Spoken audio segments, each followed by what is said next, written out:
All right, folks, great chat for you this week. We got into it with Madison Blackley, long overdue podcast. We talked about her recent performance at Natural Selection. We got into her countless Rail Jam wins. She talked about how she thrives under pressure. We also got into the dark ages of women's snowboarding, which was really interesting. And most importantly, the main takeaway is her authentic love and passion for snowboarding. She's doing it for all the right reasons, and that's what we love to see. Before we get into the show, I got to say thank you so much to all the sponsors for coming on board. We got Arbor, Pacifico, Woodward, Bubs Naturals, Yeti, Nidiker, Vans, Cole, Icon, Union, Saks, Momentous, and Shady Rays. Thank you guys so much for supporting this podcast, and also our Patreon members. So with that being said, Silk, let's get into it, the Madison Blackley episode. You are listening to the Hey, MFM. See you on the lips. Back attack, dude. Bon voyage! Get that damn car off of the hill.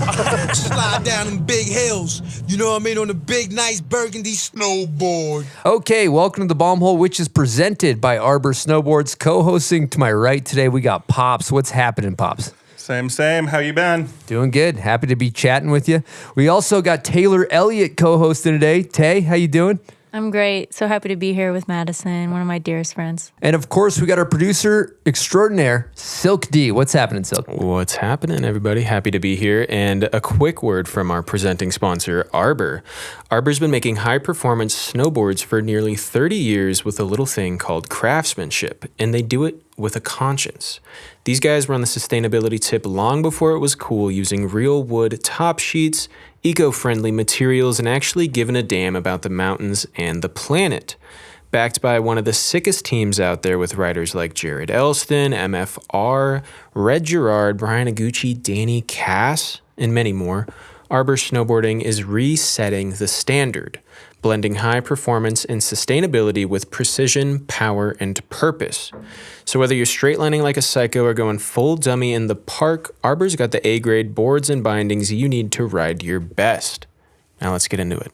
Wow, nicely done, Silk. And today we got Madison Blackley in studio. Madison, what's happening? So happy to be here. Just came off a plane right to the booth. Feels good. From Chile. From Chile 2 hours ago. Wow, well, first of all, how was Chile? Did you guys score? Yeah, it was awesome. I mean, snow wasn't good the whole time, but we definitely got it really good at the end. Yeah, there was like a 3 or 4 foot dump or something that came through, right? Did you guys catch some of that? Yeah, it was like at least 4 feet. The past 3 days was super good, but we were there for 24 days. Damn. Yeah. What were you doing down there? Just me and Jed Sky kind of went on a trip together.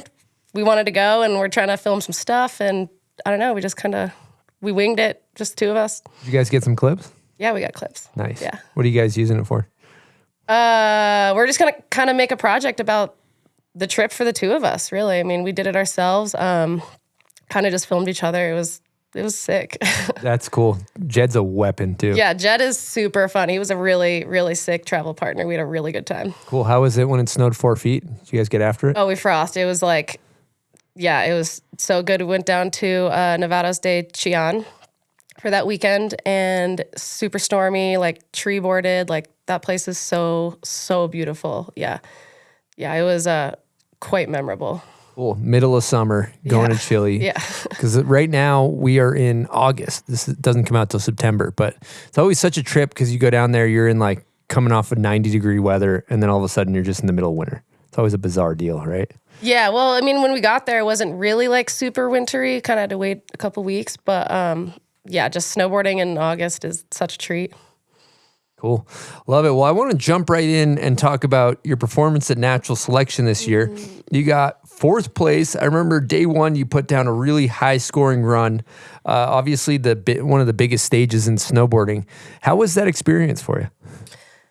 That was the coolest experience I've ever had in my life. I mean, I would say it's the pinnacle of my career, honestly. I worked really hard to get there, and just being able to showcase what I had wanted my potential to be on day 1 was there was no better feeling. Plus the team that puts on that event and the resort and all the riders, it was just a really awesome, fun fun experience. It was really cool.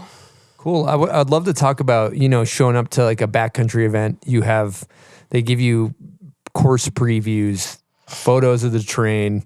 You basically got to kind of cram for an exam. Were you doing all that stuff to get ready for your lines? Yeah, it was like 4 or 5 days of just like hyper focusing on like photos, just like pinching in, zooming in. Just studying it. Like the line that I did was actually like the only line that I had in mind. So I'm happy it worked out and I didn't have to like have a plan B or a plan C or anything. But yeah, like worked so hard on studying that like first qualifier course that like, you know, surprising myself making it into the finals day, didn't really like look at any of that terrain. So kind of winged the second day. But whatever. I mean, that was the first step was just getting past the first round. So that was pretty much my goal. So the studying helps. Oh yeah. I mean, mandatory. Like it was so different the day of the contest. It snowed like a few feet and so stuff was different. So if you didn't like have it totally memorized, super easy to get lost in there. Mm-hmm. Yeah, it seems like that happens from time to time. Yeah. I heard there might have been a little warm-up run kerfuffle as well. Yeah. Super like socked in and foggy on the warm-up run. And I've never been to Revelstoke. Like, I don't know that mountain. Like, I didn't know. So I just like went a little too left and I got cliffed out. And like 30 minutes before my run, I had to get a little evacuated by ski patrol. Couldn't really do that one on my own. But got the heart pumping, I guess, put the pressure on. And I think I was in like a do or die mindset at that point already because I thought I was going to die before it even started. So it worked out. Did you have to hike up and out? Or what ended up happening? I like was in a situation where it was like, I thought I could go down and kind of like jump off this cliff and it was pretty much faceting behind me and I was on my heel edge going fakie. So I couldn't like flip around and like get out.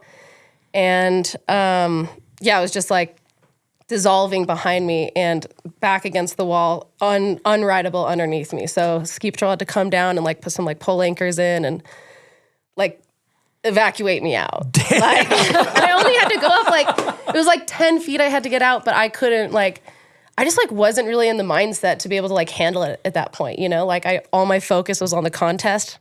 So like everything else was like, what am I doing here? Like, do I even belong here? You know what I mean? Like everything I knew like kind of went out the window and it was just like, oh, I'm so embarrassed. Like it was so embarrassing, but persevered through that moment and went snowboarding. Yeah.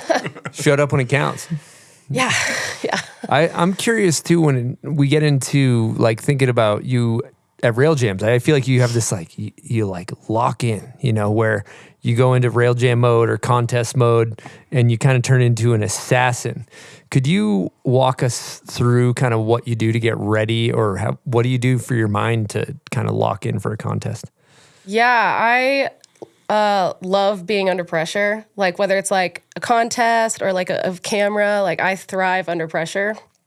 I don't know. I think I just go into this, like I said, like do or die situation mentally. Like obviously maybe death was like more of a thing in that natural selection thing, but in rail jams specifically, I just, I just like hone in and I'm just like, if you can, there's no reason you shouldn't be able to do this right now, you know? So just like put it down and it's just another day on your snowboard and just kind of like zone out, like block everything out.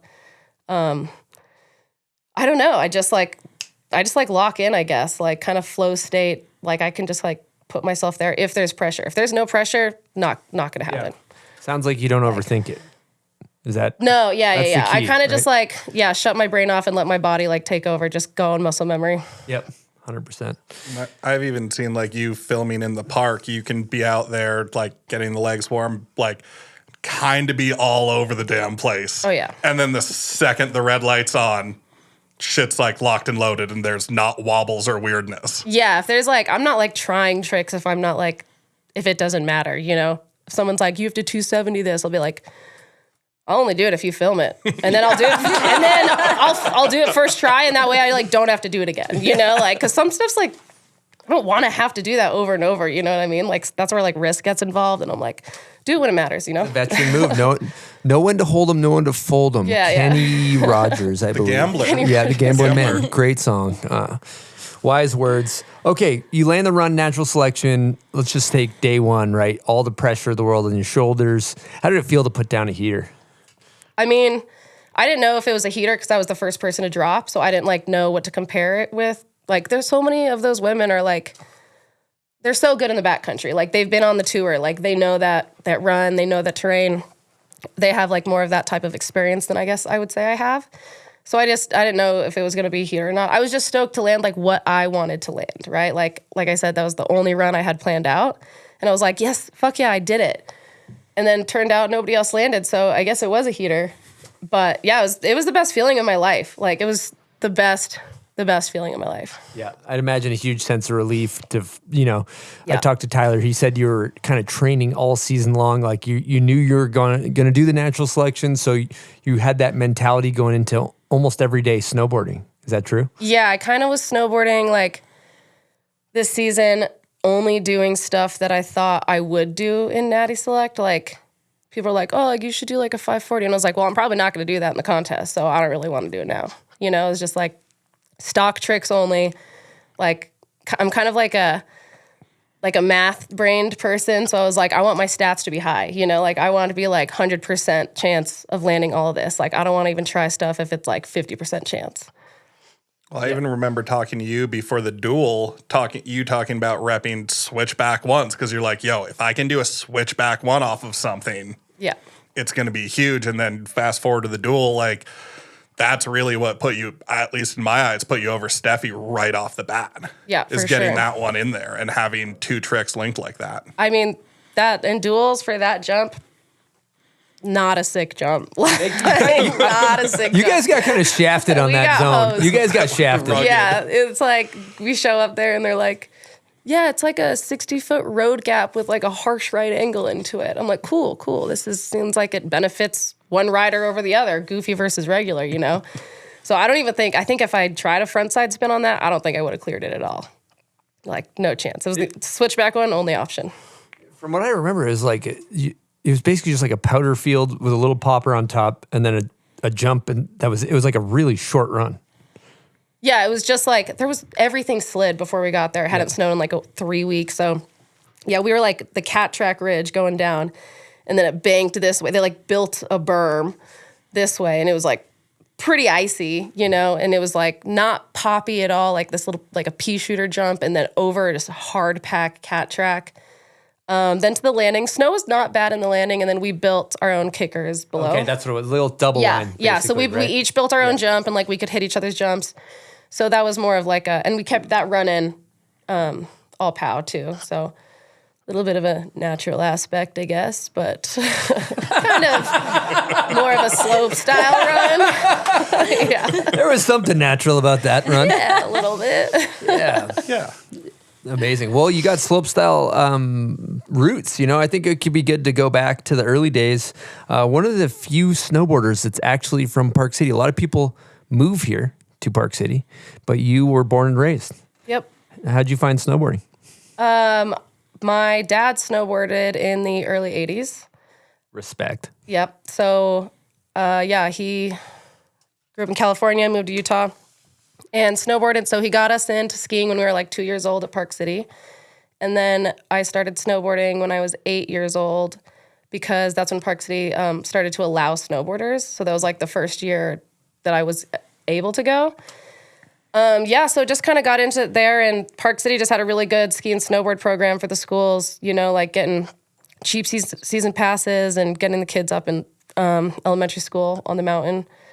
So it was just kind of like a natural progression of things to do. Like winter was such a long season in Park City during those times in the 90s that like there wasn't really many other options of like sports to get into, And then the Olympics came in 2002, and that was like pretty cool, kind of motivating as well to be like, oh, there's like, you can do this, so.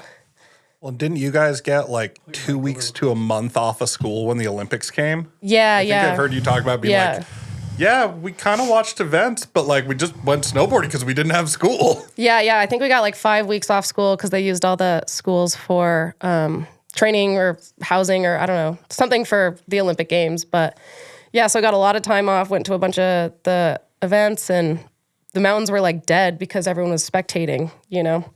So that was really fun. I think I was 12 when that happened. I watched your first video part is on YouTube, and looking back on it, it was kind of the glory days of Park City. Like, for sure. You had King's Crown, and you know, it was popping back then. Yeah, and my first rail in that, I think, was Trailside. I was 15. Yep. Back 50 on it. Heater. Then got knobbed next year. Mm-hmm.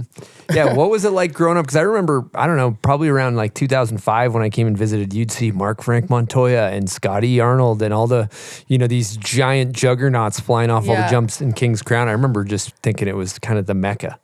Yeah, I mean, it was the Mecca. That was like right before I Ride Park City or DC Mountain Lab. Oh, yeah. You know, it was huge then. And yeah, it was such a Mecca. I mean, Erin Comstock, she was like a big idol living there and riding there. What was the question again? I mean, it was just like kind of what was it like with all the pros coming through and seeing all these superstars ride your local mountain? Yeah, it was awesome. Like it's funny, like Utah, Salt Lake, Park City snowboarding is like all I've ever known, really. True. I mean, I've never lived anywhere else my whole life. Like this has always been my scene. So it's like always seen them as pros and looked up to them, but I've always kind of known them as just like normal people because I've seen them so frequently throughout my life. Mm-hmm. You know, like there's other people I like put on a pedestal in snowboarding and there's people that I've never seen in my life because they don't come to Utah and ride. But yeah, it was really cool and inspiring and just like motivating to just snowboard. And there wasn't really a lot of girls snowboarding then either. Like I said, Erin Comstock, Jessica Dalpiez, like Tara Dakitas, Jenna Maya, and they all snowboarded there and did like the big photo shoots and stuff. And that was like super cool. Like there was a pretty good like pro women's scene just because the park was so massive at the time, like for snowboarding. Do you think that helped you when you first started getting like Grand Prix, Do Tour invites and launch invites to be able to show up and feel comfortable rubbing shoulders with those people because you'd just been amongst it for so long? Yeah, and I think like I just had access to Park City jumps, right, which were like the best at the time, and they were built so good, built so safe. Like it was just like normal to be able to do like jumps and rails instead of just like doing rails or whatever. Never did half pipe. Don't touch that thing. Like I've never ridden Park City half pipe, but the other stuff. It's scary. It's like blue ice. It's terrifying. No. Yeah, I saw also Volcom peanut butter rail jams. It seemed like you had some early success with those things. Yep. Did a bunch of them. I think I won like every one I did at the time. But those were all Brighton. Those ones always came to Brighton. And then, yeah, they had like the championships and I think I did pretty good second or best trip. I don't know. It was a long time ago. Yeah. Is there? This was like 2007, you guys. Yeah, that's a minute. 2008. Was there a moment of like maybe a pivotal moment for you that you're like, okay, maybe I could do this snowboard thing? Yeah. I mean, I don't know what the pivotal, actually, this is a funny pivotal moment, I guess. I always wanted to become a pro snowboarder, like always since I started when I was 8 years old, like I said, because I just like was able to see people doing it all the time. And like Park City kind of promoted it as so many professionals because of the Olympics. But I think I was in 6th grade and Ross Powers came in to do a speech for people to be like, you can be a professional athlete. And I was like, hell yeah, like I can do this. And pretty much since then, it's been like my directive, I guess. Damn, Ross the Boss Powers. Yeah. Can we get an air horn for the boss, please? Wow. Damn. Pipe writer. This motivational speech. I mean, that's badass. I like that. Go ahead. In that, I feel like I remember a story you've told me that you had in your room, like middle school, high school. I forget what inspirational thing it was, but like something on the wall attuned to like, you're going to be a pro snowboarder. Like if we're talking about like manifesting and things like that, I remember some story you've told me where it's like you had something on the wall that's like said something along those lines. My like whole room, I was like so stereotypical, like just like wannabe punk rock teen angst girl. Like you walk in my room, it's like cutouts from like all the magazines here, like spray paint on the walls over here, like of the sick brands I really liked. And yeah, it was like every time it was my birthday, you make a wish. Like I was like, I want to be a pro snowboarder. Like, and I mean, obviously like manifesting does it, but hard work also does, you know.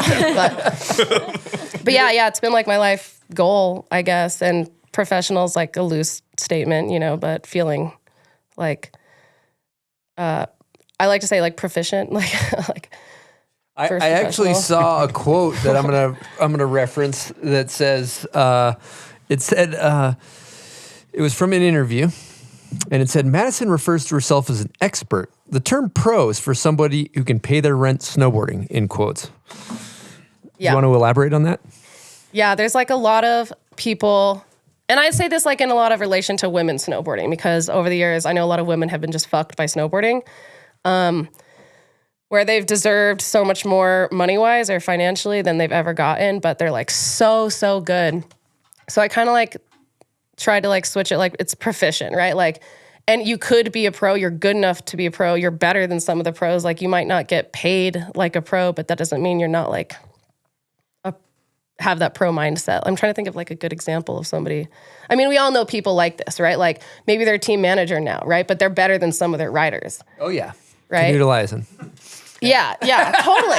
But he was a pro. Yeah. But I don't think he made a huge living doing it. So, but but most of the women I knew, like I call them the dark ages, right? Yeah. Like there was no opportunity of making a living at all. Yep. Right? Like you get first in a like you got paid like from the contests, but you didn't get paid by your brands. Yep.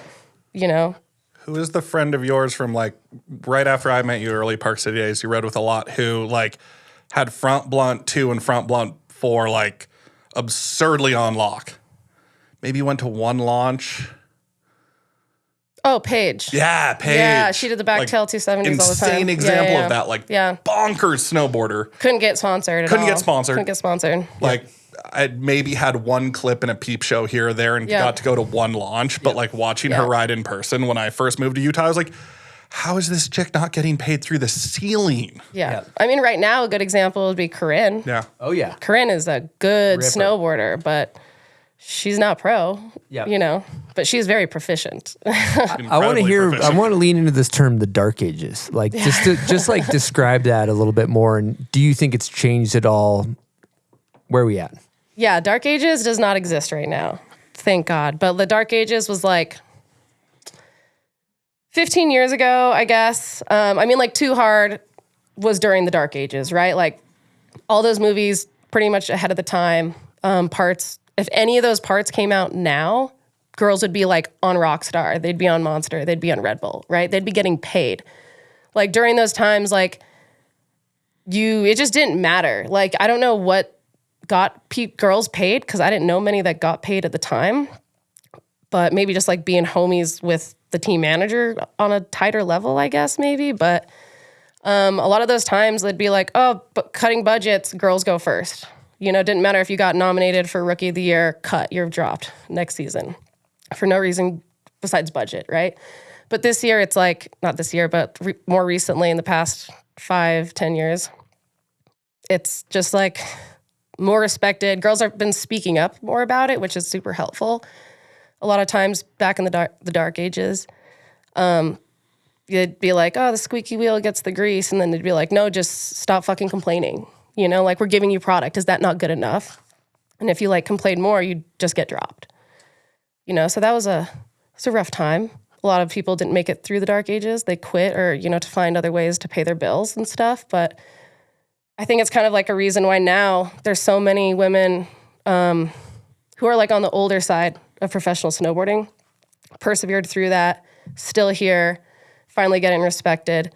But there is like kind of like a gap in age I've noticed through like, especially like rail riding and streetboarding. Like for like 10 years, there was like no girls filming street parts, you know, and like it was hard. It's hard to film a street part for sure. And there was like no incentive to do it. So people just didn't do it. And contest boarding just got like huge, you know, but now it's like there's this resurrection and people are being rewarded for it. It's sick. Mm-hmm. Well said. Is that why you chose to do contests? Because you're like, fuck it, I can just show up and get paid. Yeah, I mean, and I'm good at them. Yeah, of course. Yeah, yeah, it's definitely a motivator. I mean, like, I like contests, but like the biggest reason I do contests is to win money. You know, like, it's not like how I don't want to spend my day like waiting around for 4 hours to drop 2 runs on like shitty conditions. Like, I don't want to do that. But at the end of the day, it's like, kind of the way to make money, you know? And that was also the era where there was more money in contests in purses, and contests were paying way deeper into the field than they are right now. Yeah. Like where, what would Not always for women, though. No, but like, it wasn't 50-50 back in the day. No. Damn. But that's where the money was. I mean.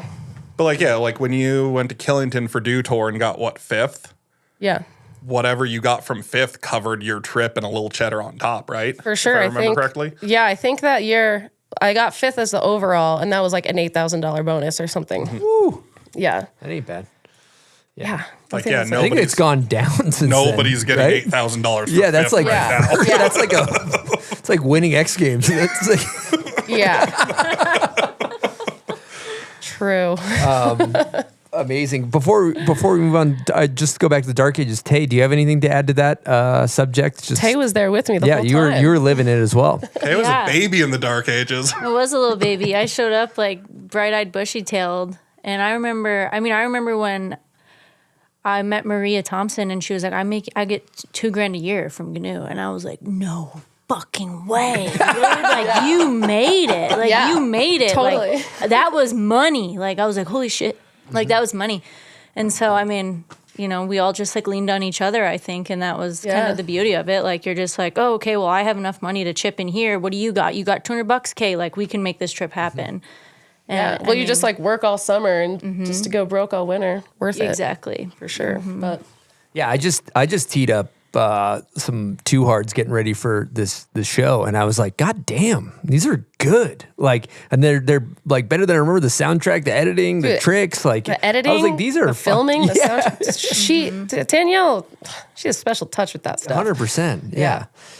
I think that was a great. Like, you're totally right. If that was to come out today, people would definitely slap a lot more respect on it than it seemed like it was ahead of its time in some ways. It was definitely ahead of its time. And like Danielle, she put those out, and all she did was get dropped.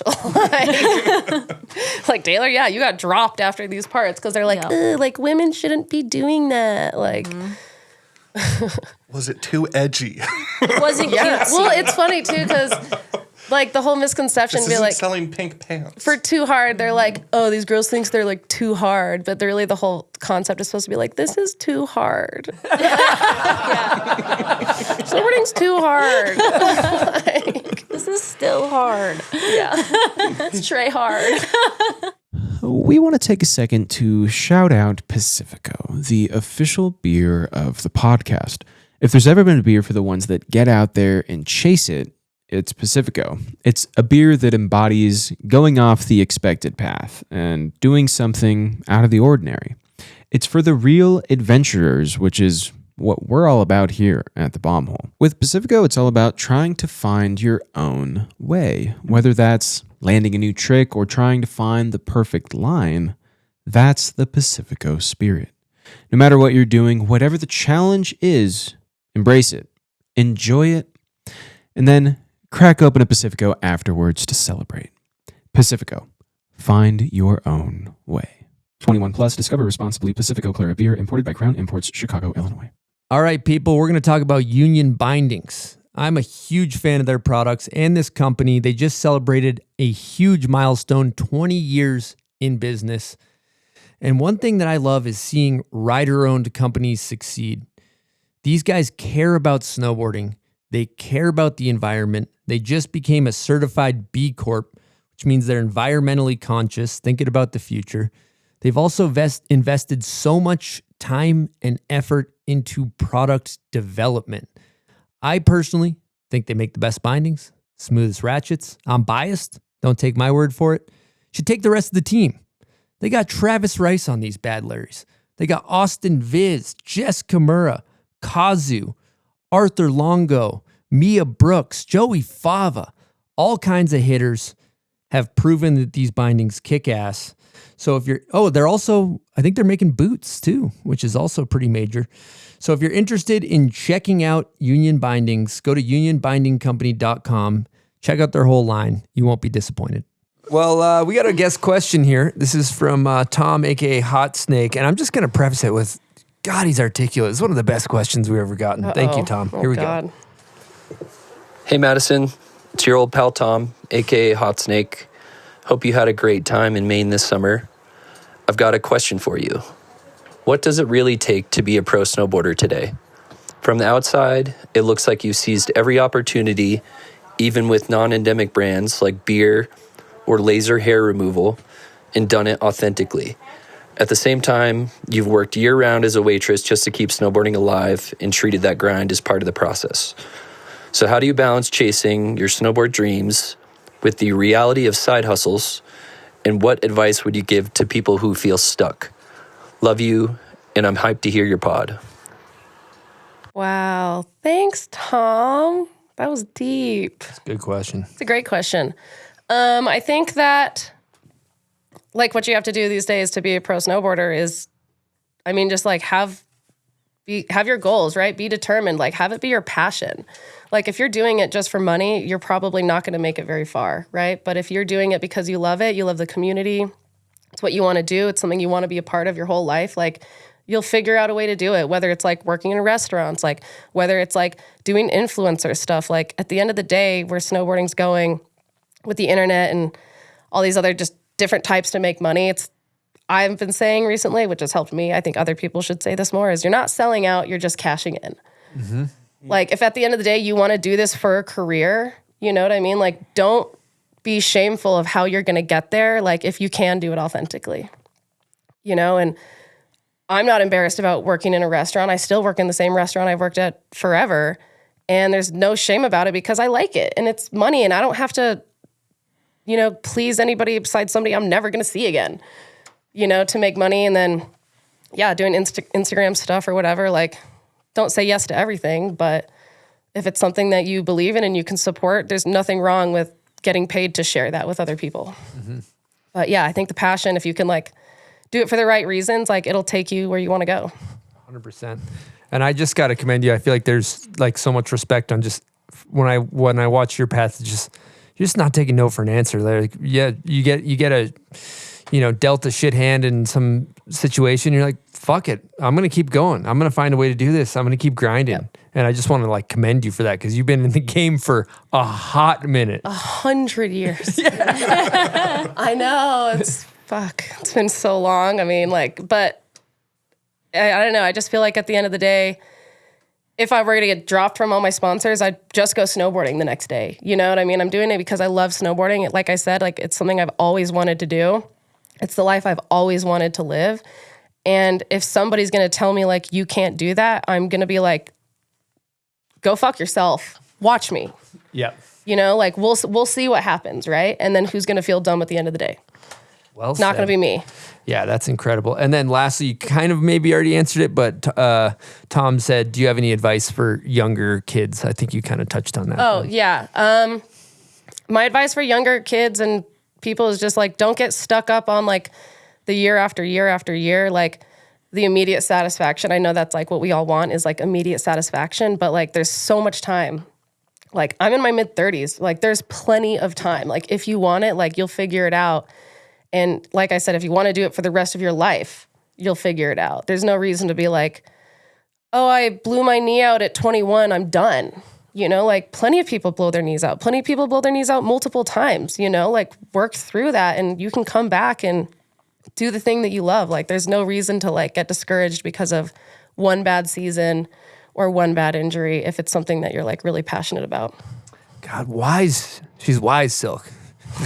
She's dropping bars. Had a lot of years to think about this for myself. You know what comes to mind when you were saying that too is, and it's a saying in business that I think about a lot. And they say that we overestimate what we can do in 1 year and we underestimate what we can do in 5. And I think like what you just mentioned kind of exemplifies that. And I think it's a really wise approach, especially in the immediate satisfaction era of I want everything right now, right this second.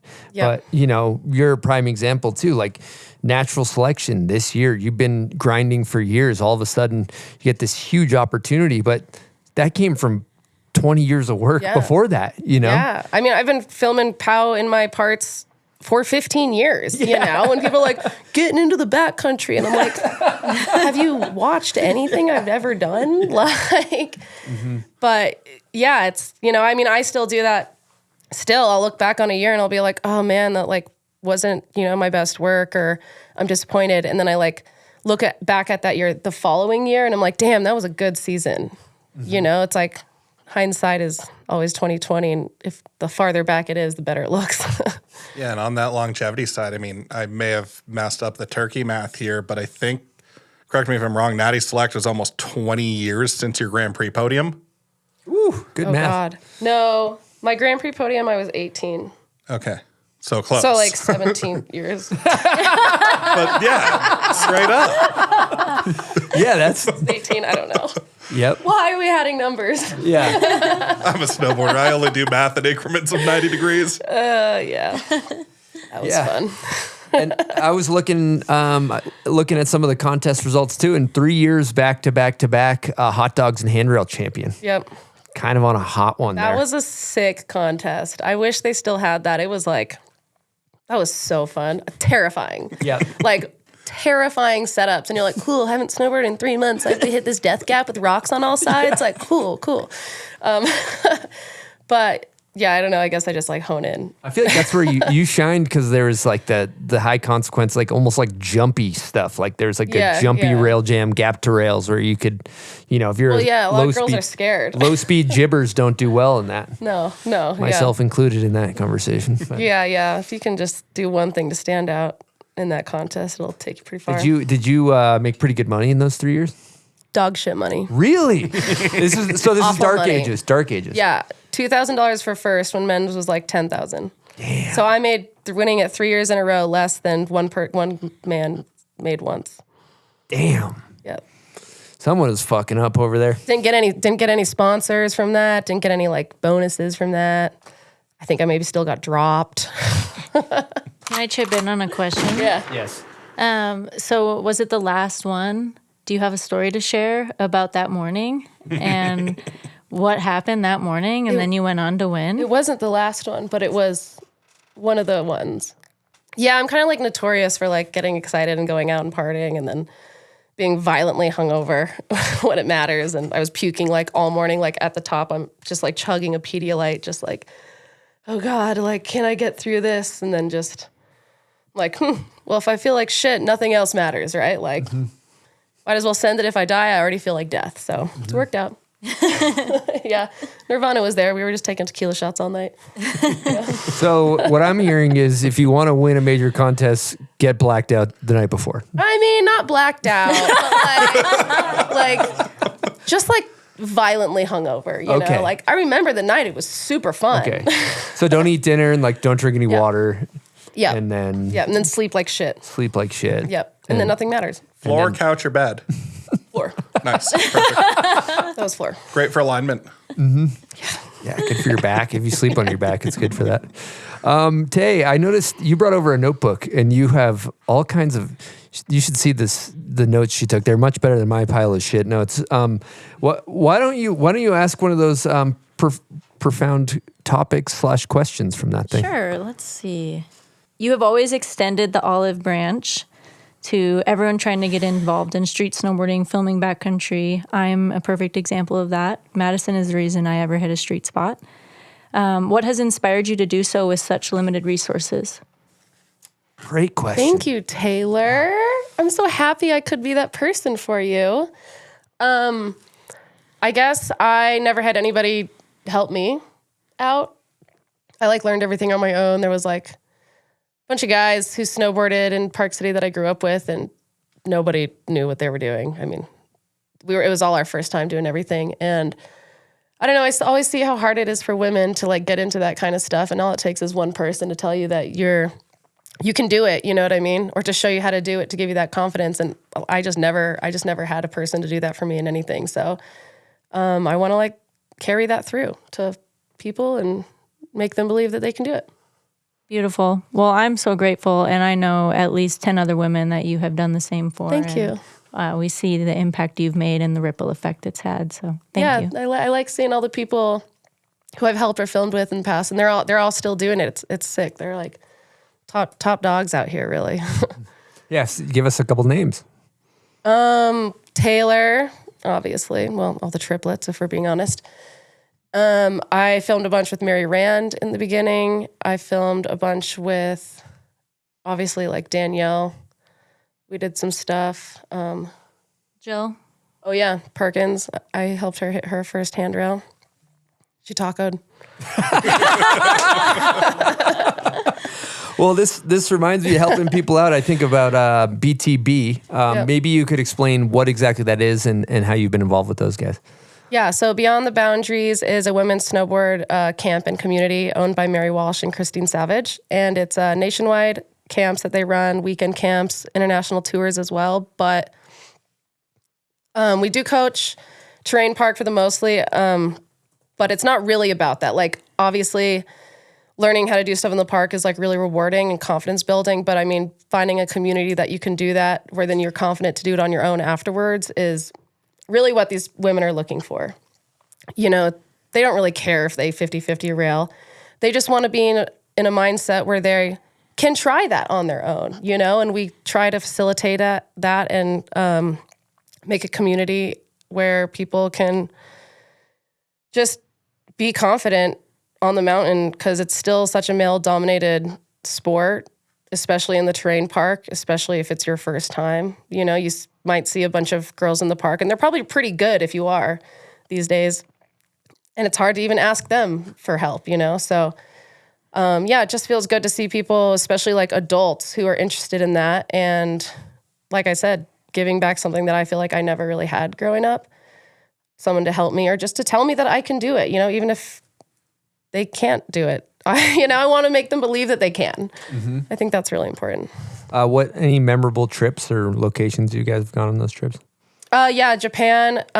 We do the Mount Hood High Cascade camp, which is always so fun. We're like the life of the party up there. It's like 13 gals at Charlie's, like staying out till close and then just like eating shit in the park all day, you know, just being like, yes, you did it! You know, like everyone's so hyped. That's probably my favorite stuff that we do. But yeah, they're all over. Like we do Big Snow, Mountain Creek, Loon. We've done some at Brighton, Trollhaugen. Boreal is a big stop as well. That's super fun. But yeah, try and switch it up, the spots up every season to, yeah, just provide access to more people. Gangster shit. Well, speaking of learning new tricks, we have a question from Nora. Here we go. Hi, Madison. My darling, my angel. We've been friends for a long time. You've seen a lot of ups and downs from me. I've seen you be pretty consistent, actually, that whole time. But my question for you today is, I want to hear the full story, beginning to end, of your day of how you learned a backside three off of a rail. Ah, that's a good one. Thanks. Can't wait to listen. The old acid back threes.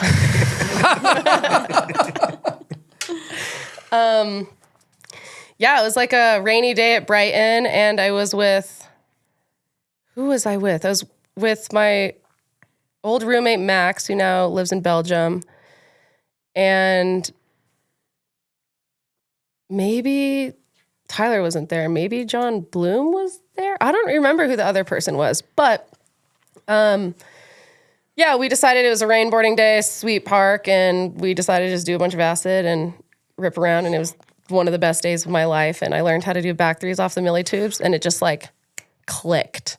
Like since then, doesn't matter the feature, like almost every time I can do it first try. Oh, like something just like locked in where it just like made sense. I was like, I get it now. No, I mean, I remember it bumping into you afterwards and being like, where in God's name did that come from? Because years before, I've seen you try to figure it out, just go heels to butt 24 times in one day, like on a tube at Park City, and never seen you try it since then. And then all of a sudden, she's just doing them automatically. I was like, what happened? And what's the secret? Yeah, mind expanders. Oh, that's it? No, it's like, I mean, the secret is like, I guess it's like a nollie. Like I think about nollie, and then you pick up your back foot and you just dreidel it around. Or like I've heard people say like owl head, right? Like, owl head, yeah. Where it's like you spin it at, like you separate the upper and lower body, and like if your head can get there, your body's gonna follow eventually, you know? But I mean, that's all I got because it just, I don't know. My brain does it on its own. Yeah. Yeah, that's incredible. So if you want to win a rail jam, you get blackout. Not blackout, but you want to make sure you're really hungover. If you want to win 50 back threes, a little bit of LSD. Yep. Okay, we're learning. We're all learning together here. That's amazing. I think that those things though, when you can't alter your mindset a little bit and just kind of tap into a little pocket, like where I think a lot of it goes back to like our minds get in the way. And if we could just not think so much, we can do cool stuff. Yeah, you get in this like mental rut, right? Yeah. And then you're just stuck in there. Mm-hmm. All right, let me tell you what I'm excited about, people. These Bubs Naturals Hydrate or Die hydration packs. We are hammering these things at the office all day long. I'm drinking these on the daily, staying hydrated, whether I'm just at work or I'm out getting after it on my snowboard. And one thing people should know is that 75% of Americans are dehydrated. You're talking about losing strength, focus, endurance. You can have some brain fog. So let's hear the science. Your body needs electrolytes. We're talking sodium, potassium, magnesium to actually pull water into your cells. That's where Bubs Hydrate or Die comes in. It's based on oral rehydration solution science, a blend of sodium and glucose that pushes hydration directly into your bloodstream fast. We're talking 2 to 3 times faster than water alone. That's not hype, that's actual data. So whether you're flying, you're climbing, you're drinking, you're working, or you're just up at altitude, you're losing more than you think when it comes to water.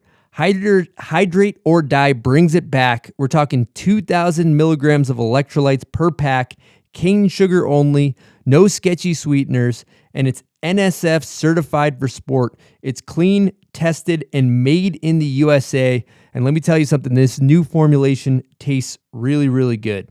So hydration's not optional. It's the cheat code to keep going. Hydrate smart, hydrate clean, hydrate or die. Head on over to bubsnaturals.com, grab a box.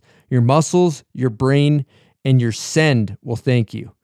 It's Bombhole approved. Let's do this. Okay, picture this. One day you're chasing POW, the next, street skating in a city you don't even live in. Whatever your vibe is, chill, bold, classic, wild, Cole makes headwear that adapts because style's not a fixed thing. Cole Headwear. However many hats you wear, make them Cole. And I'm also currently wearing a bonnet provided by Cole Headwear. Let me tell you, this thing is clean. So check out coleheadwear.com and remember, however many hats you wear, make them Cole. All right, we're going to take a quick break with a message from our good friends over at Woodward Copper. Now, if you're like Chris and you got a kid, maybe this kid needs to be enrolled in a class to enhance their snowboarding abilities. There's nothing like getting taught by the best. And the coaches over at Woodward Copper got you covered. World-class coaches are going to help your child succeed in every way. With training indoors and out, on and off the snow, your child is going to have the ability to grow and maximize their ability to throw down and do insane tricks. All this and more can be found at the Woodward Copper's Park Rats session. Full day, weekend session. Get your kids some new tricks, maybe make some new friends. They're definitely going to make memories that'll last a lifetime. To learn more, head on over to coppercolorado.com. Yeah, how do you feel about how snowboarding, a lot of people are like sober and like very focused now, but it didn't seem like it was like that back in the day. It was not like that back in the day. If you were not like raging after the contest and giving 1% rule, 10%. 10% rule. Was it 1% for the women's field because the checks were so small? That's a women's rule. It felt like it. I'm always a fan of 10% rule. I would always do that. But people would like talk shit about you if you didn't like party. They're like, that's how you like network, and you kind of had to do it. And now people like respect that they don't. Everyone's smoking weed now. You know what I mean? Like in snowboarding, there's no like a lot of drinking or like chugging booze on hill, which I personally, just so you guys know, I party, but I don't drink or smoke while I snowboard. That's like an off-hill activity for me. Thanks for clarifying. Yes. I snowboard hungover regularly, but like I don't do that while drinking. Snowboarding's too good. I don't gotta fuck it up.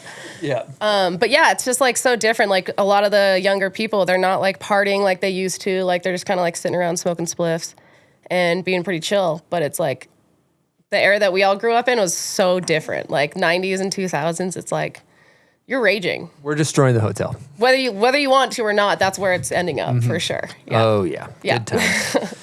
Okay, we're going to get into a great segment of the show. It's a staple. And any ideas what we're getting into, Silk?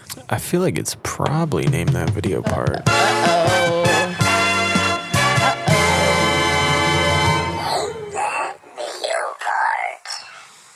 Yeah, so I was told that you probably weren't going to do great at this by some people. Like you didn't have that many. Wow, people have no faith. Yeah, they didn't have.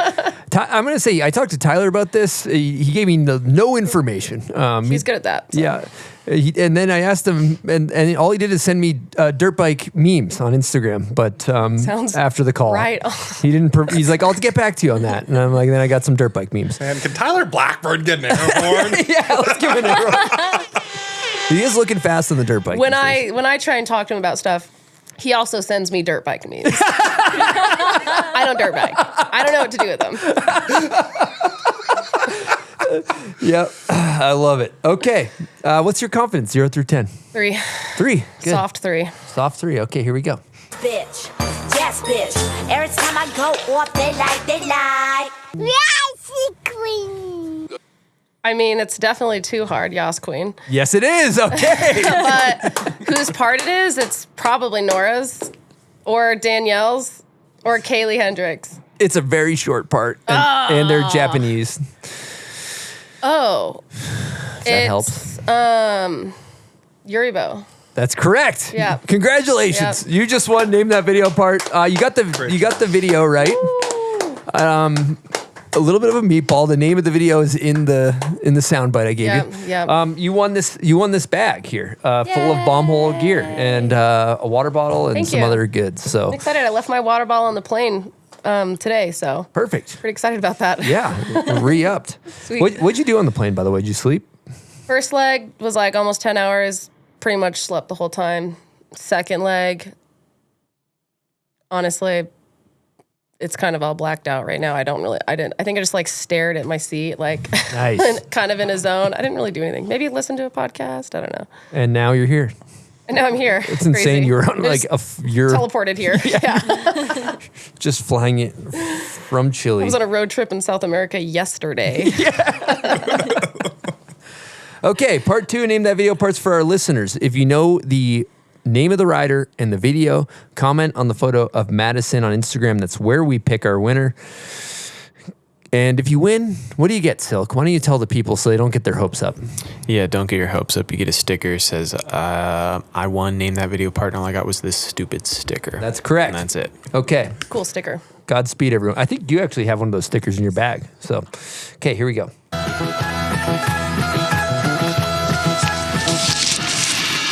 Okay. Thank you guys for playing Name That Video part.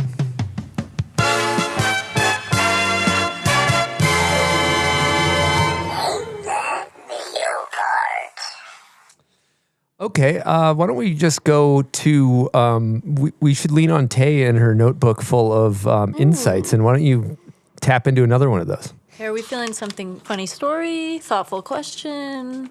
You ask Madison, don't look at me. Funny story. So there was a day, you and I met you at your house. We were filming for Too Hard. We were going to meet the girls at that double line spot. Why did we not snowboard that day? This is perfect because I just mentioned this briefly. We just took a bunch of bong hits before we went to the spot and like started shoveling, and we tried to drop in once and we were just like, oh no. And I think we went home. I think Danielle was pissed. She's like, what the fuck, you guys? Like, we went back the next day and did it. It was the double line that's up in Olympus Hills. They used to be over the fence, the double line over the fence. Yep. And we like dropped in on like the natural hill that's nice and grassy. Couldn't even get to the lip. Couldn't do it. Yeah. And that is why I do not smoke and snowboard. Okay. Lesson learned. Cannot do it. Did sled. We sledded. Yeah, we sledded instead. Yeah. You had a good time. Yeah. Avoiding everybody. Yeah. Not snowmobiles either. No, that was too far behind. Well, let's just get right into snowmobiling too, because I feel like you've come quite along. We had some days last year. You're getting after it. Yeah. I feel like you're very proficient on the snowmobile. How's the arc been of sled snowboarding? It is very difficult to learn, especially when you can't deadlift that much. You know, it's like you can be kind of easy with it, but when you get stuck, man, it just is so hard to get out. It is a very difficult learning curve. It helps when you have a nicer sled.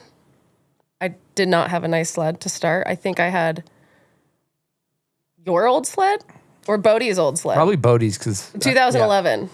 That sold to Tyler, and then Tyler gave it to me. Yeah, probably Bodie's. Yeah, that was Bodie's. Yeah. Yep.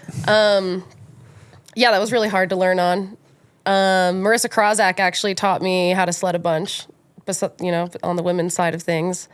But now I'm like, yeah, I can pretty much get everywhere I want. I don't know if I can like double people everywhere they want. Yeah. But they can double me, so that works out. 100%. Any advice for people getting into sledding?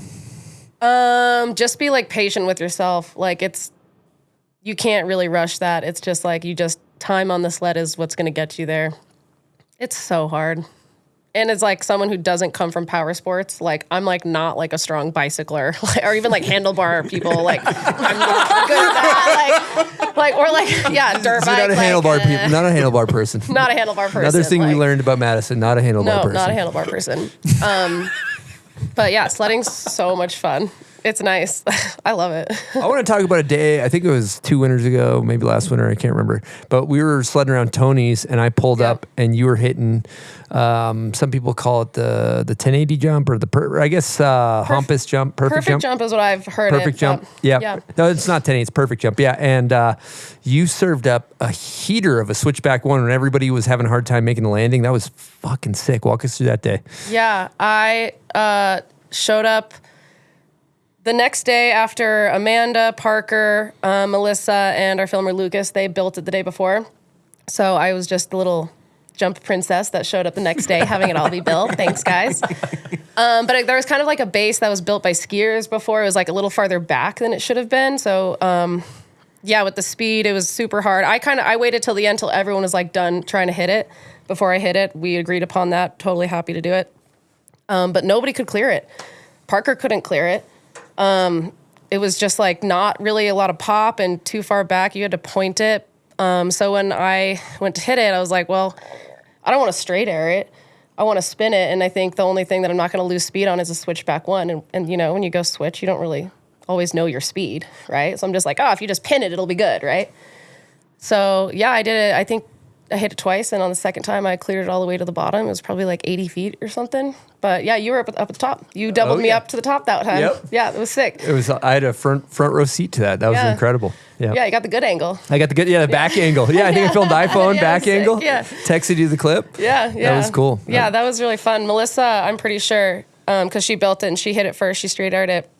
But I'm pretty sure we were the first two snowboard girls to hit that jump. I don't think it's been hit by girls before. 100%. Yeah, it was like a heavy session. I remember Melissa was like in tears of joy when she landed. She was like, she was really scared, and that was really cool. Yeah, you had to go really fast. It was, 100%. And it was like some bumps, and like a lot of compression in the run in. It was kind of gnarly for sure. Incredible. Another contest win we have on the notes here is 2021 Queen of Corbets. Huge win. You're basically just flying into... Maybe you just describe what that contest is to people that don't know. Yeah, so it's like just jumping off an overpass. Not really a steep landing. That year, I jumped it. My winning run wasn't me jumping it, because it's like really hard to land that for snowboarders. But yeah, it was like a 5-foot POW day. They were like probing it. They're like, it's like 10 feet deep till you feel bottom. So, and it was COVID year and no one was there, So yeah, just jumped off that fucker and did not land. But then on the next run, I just did the goat path and then did some spins on the jumps on the way down. And I don't know if it was like me having a great run or like the skiers couldn't land, because it's against skiers. So it's pretty hard for snowboarders to win, but that was a pretty sweet $10,000 check for sure. Did you do 1% rule on that, or? So yeah, I did. Well, no, I tried to do 10%, but it was hard. I only did do like 1% because of COVID, everything was closed at 10. And I don't know, like I was like, hey, like I bought a couple bottles of champagne. I bought like a bunch of shots of Casamigos, and like people like weren't taking them, you know. And I'm like, what is wrong with you people? Like contest's over. Like, what do we do? What do you mean? Like, take the shot. Yeah, it was kind of a struggle, but yeah. So technically, I think the tab was like $100 that I spent that night. Unfortunately, that is how much? I'm not good at math. It might be 1%. Yeah. Because 10's 1,000, so I think that literally is 1%. I think I did the 1% rule. Yeah, that's perfect. Yeah. Tay, I see you opening up your notebook of morsels there. What do we got? Let's see. So, what is your secret recipe of migraines, hangovers, and filming bangers? How do you work through that? Yes. Well, we've talked about the hangovers a little bit. I do suffer from like chronic severe migraines. I have for a really long time.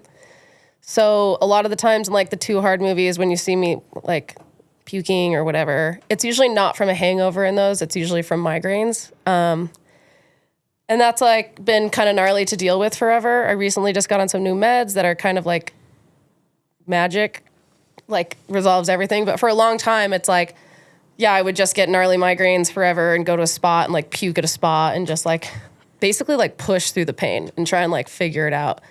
And kind of the same with hangover, you know, I'm like, I can either try and do this while I feel like shit or not try and do this and then feel more like shit because I didn't try and do this.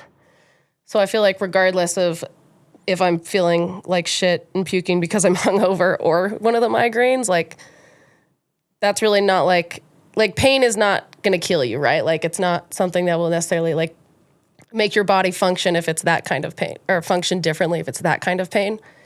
You know, my arms still work, my legs still work, my brain doesn't work, but that's not what I rely on half the time anyways. So yeah, I just kind of power through it. But yeah, I don't really live with that issue anymore, thankfully. Modern medicine is a wonderful thing. That's amazing. So just to summarize, just power through the pain is your remedy that... No. Well, yeah. In the past, it was. In the past, it was. Like, no, now I have like a good new medication that resolves everything. Oh, that's good. That's true. But yeah, in the past. Are you past. comfortable naming this medication? Yeah, it's called Nurtec. Okay, cool. I can vouch for Nurtec. Yeah. Sweet. Yeah, but a lot of people just like assume always, if I'm like really nauseous or like literally one of my symptoms would just be like crazy nausea and like throwing up all the time. I'd be like, oh, like Madison's just like really hungover or like, you know, kind of like downplaying the symptoms. But yeah, it was like kind of like ruling my life for 15 years. I mean, I'd get them like 2 to 3 days, 2 days a week, you know, for every single week. Yeah. Yeah. Straight crippling. Yeah. Yeah. I mean, I remember back in the day, like you puking or having those symptoms in the morning and when we're driving to Park City and me being like, yo, what the fuck? Where was my text? What did you do last night? Yeah, yeah. And a lot of like, it is nope. lack of sleep, dehydration is like some big triggers. Like, but that really just like influences the intensity. It doesn't really like, even if I'm like super hydrated and I sleep good, they're still gonna happen, just not as intensely. But yeah, I feel like a lot of people thought I was like just really hungover all the time when I wasn't. Sometimes, for sure. You know, there were moments, but I'll tell you.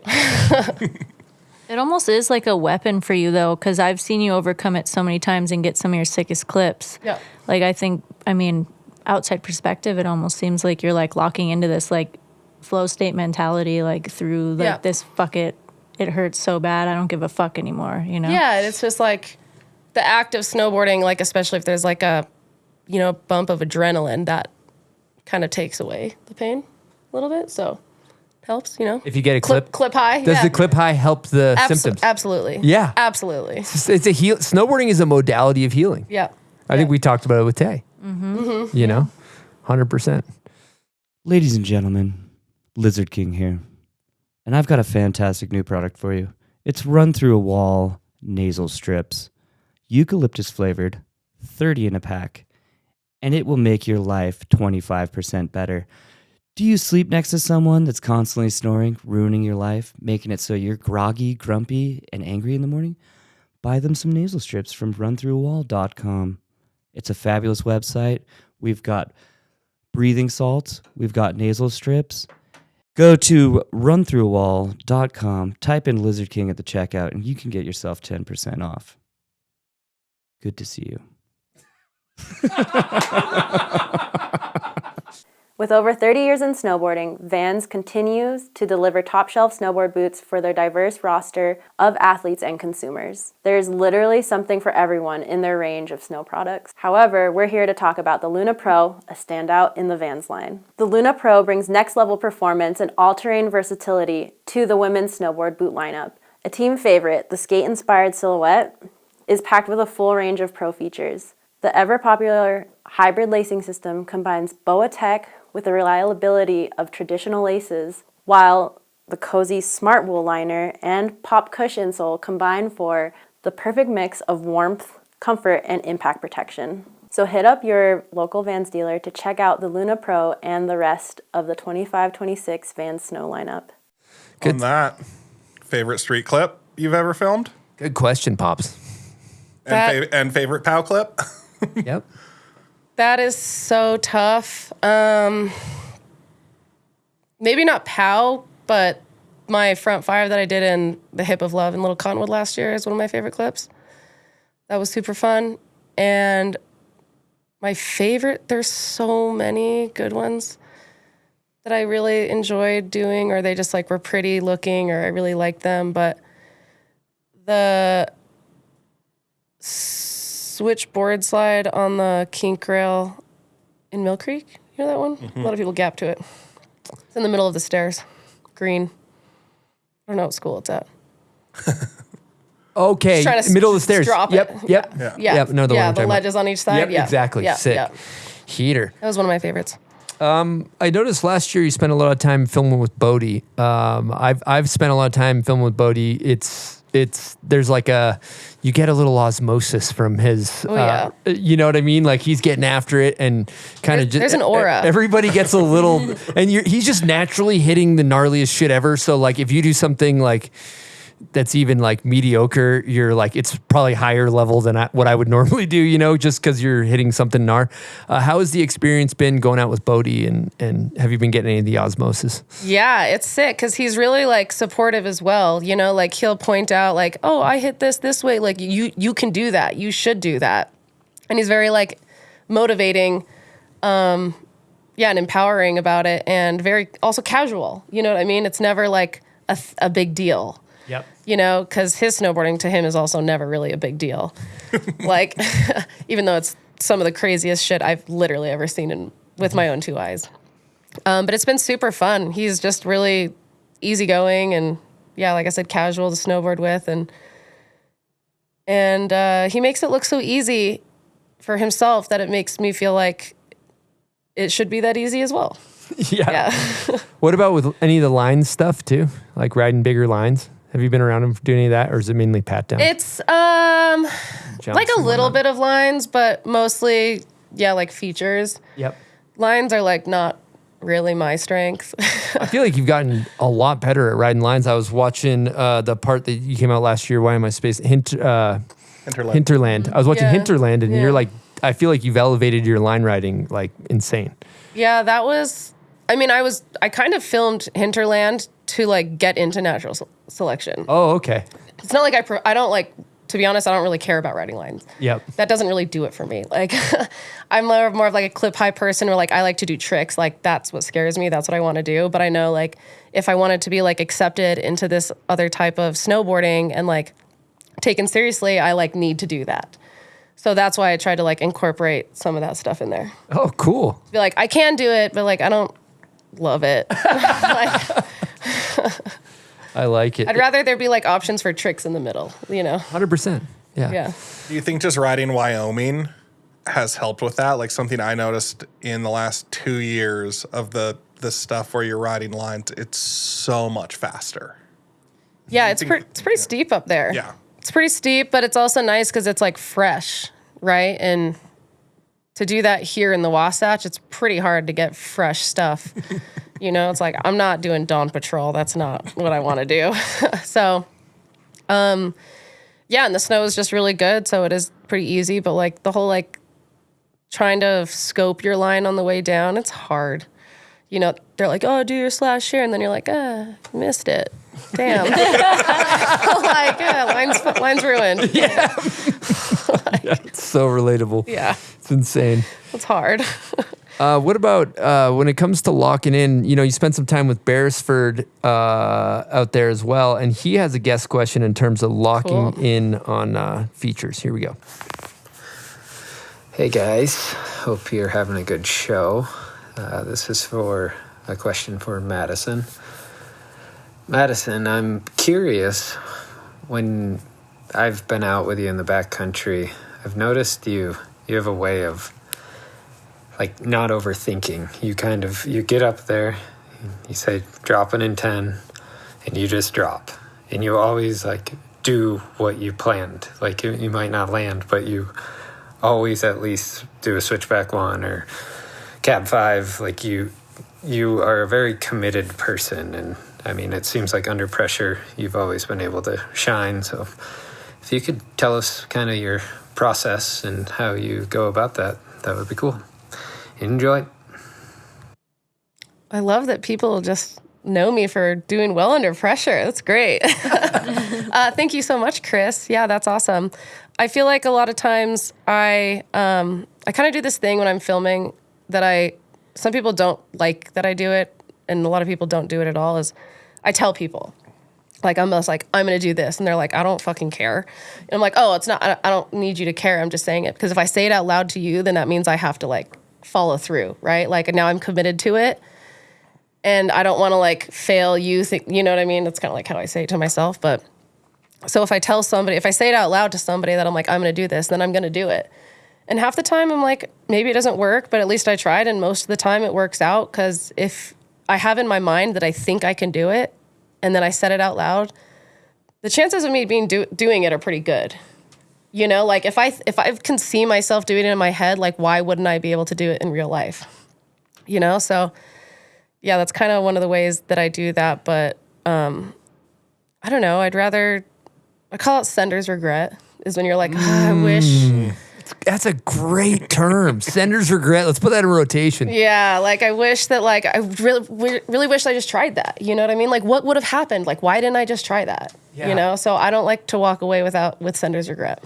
And with sender's regret, like it almost seems like, at least in my experience, maybe you can speak on this, it almost feels better to try it and get bodied than have the pain of the sender's regret of not trying it, is what you're saying, right? Yeah, I'm just like, I need to know what's going to happen. And only a couple times in my life has it like gone poorly, you know, where I've got injured and I was like, well, now I know, you know, found out what was going to happen. But most of the time it's like, even if I get bodied, I'm fine, right? And I'm like, okay, well, maybe I'll like tone it back a little bit, or, oh, I was like so close, like I should give it another try.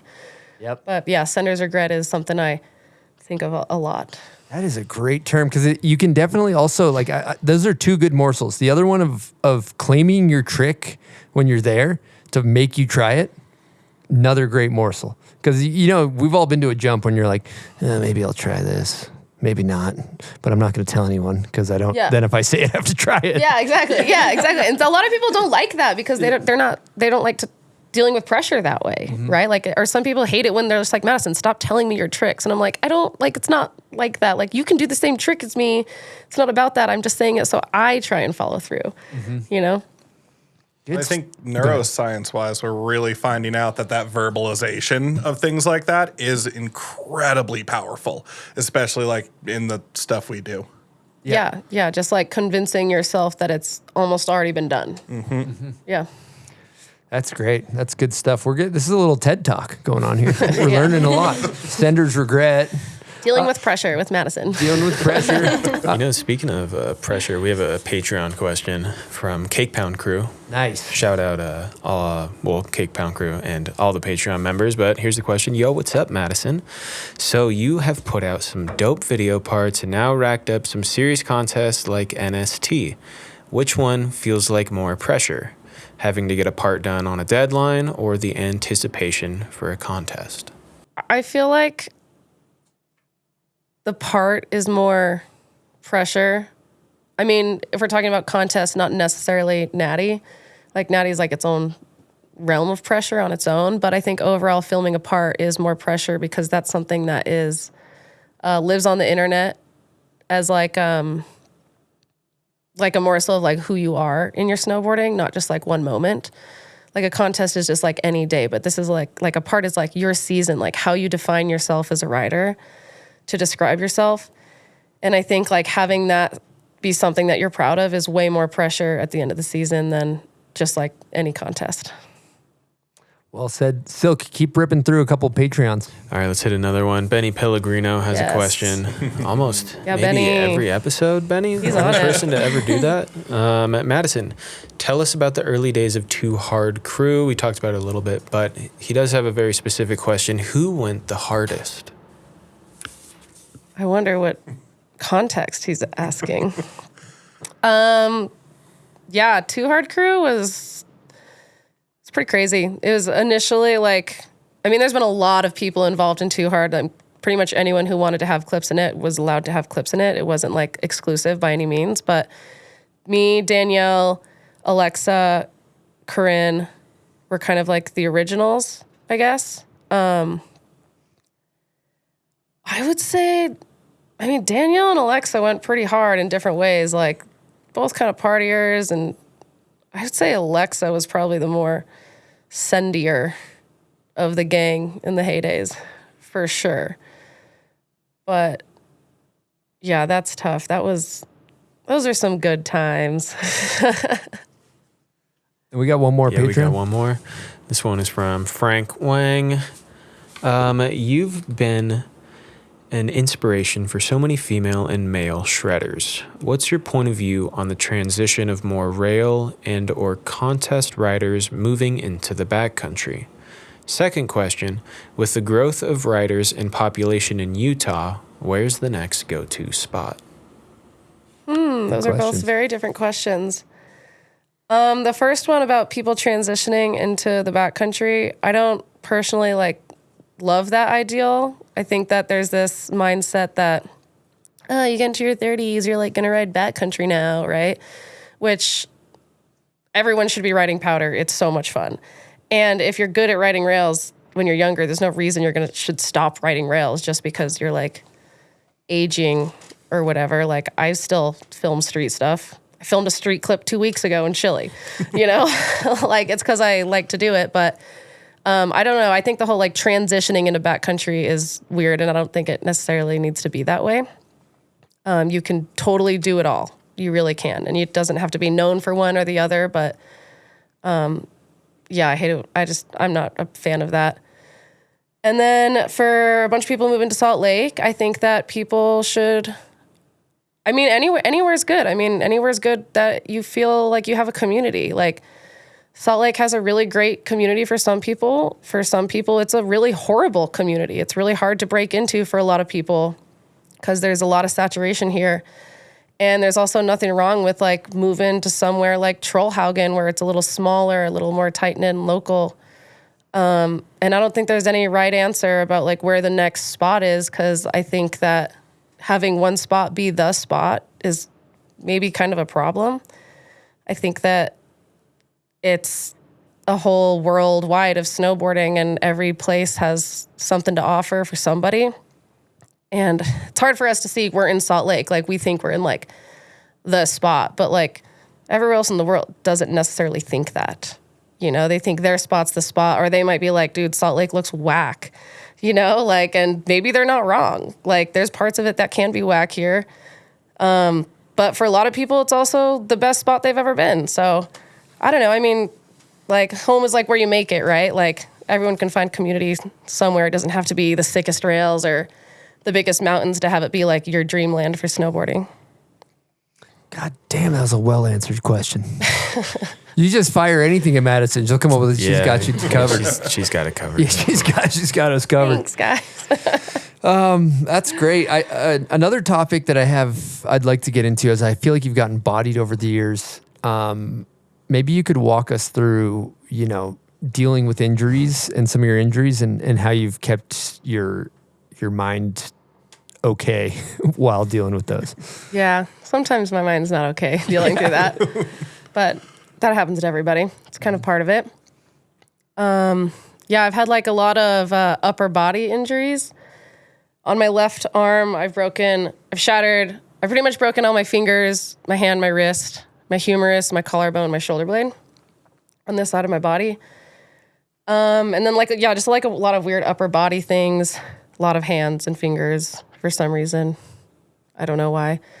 Lower body's doing pretty good. But, one thing that gets you through it is like snowboarding, right? Like the second you're able to even just like get on board or think about getting on board again, like you're just like, okay, there is a light at the end of the tunnel. Or like, say if it's I haven't had a lot of lower body injuries, but once you like start PT, right? And you see any form of progress, then you're like, okay, there's a light at the end of the tunnel.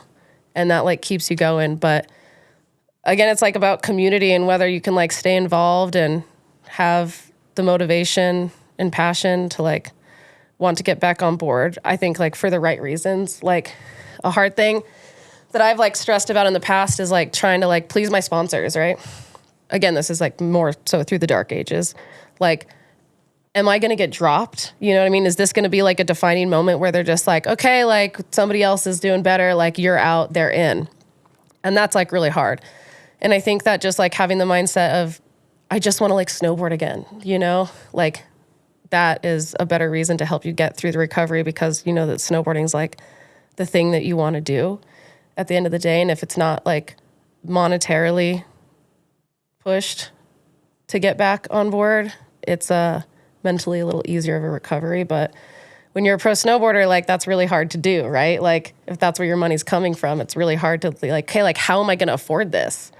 You know, so the money is like a factor in the recovery, but yeah, it's tough. Like, I don't know, my shoulder blade injury was like really, really gnarly to come back from, like super rare, super weird. And like, I would like ride past a box and be like, I don't even know how to hit a flat box, you know, like, and I'd be like, what's wrong with me? Like, it was so hard.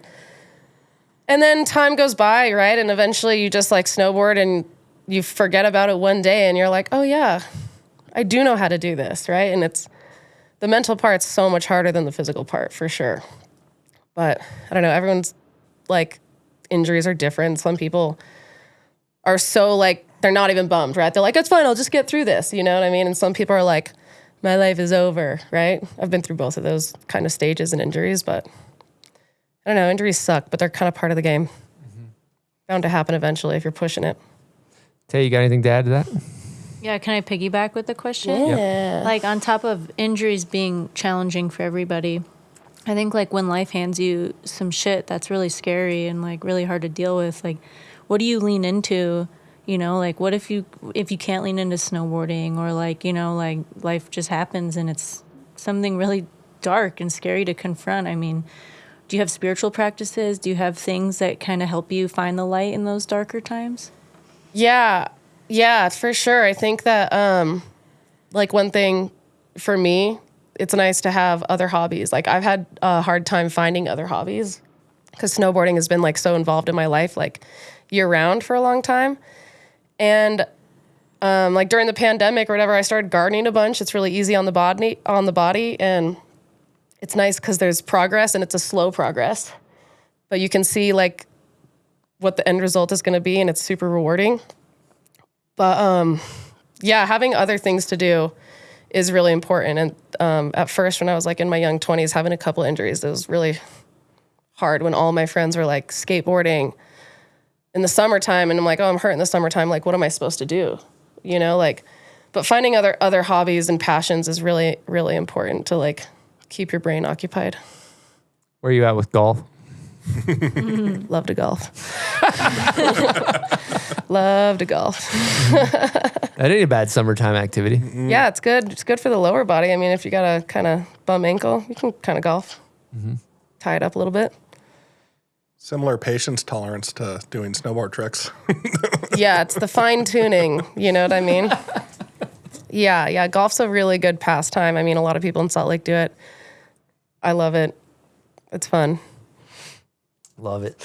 Had to sprinkle in a little bit of golf there. You know? Yeah. Had to. Yeah. Sorry. It's August, baby. Yeah. Hey, Silk, you feel those temperatures dropping? Mm-hmm. A telltale sign that winter is creeping up. And That also means prices on the Icon Pass are going up soon. Your savings end October 9th, so if you want a season stacked with joy, now is the time to get after it. You can unlock 60 plus unique destinations worldwide, from first chair to last après cheer. This is your pass to more mountains, more laps, and more joy for you and your crew all season long. And starting at only $329 for an adult pass, you'll want to grab your Icon Pass before the lifts start spinning. Buy now with a payment plan from as low as $0 down, 0% APR, and terms do apply.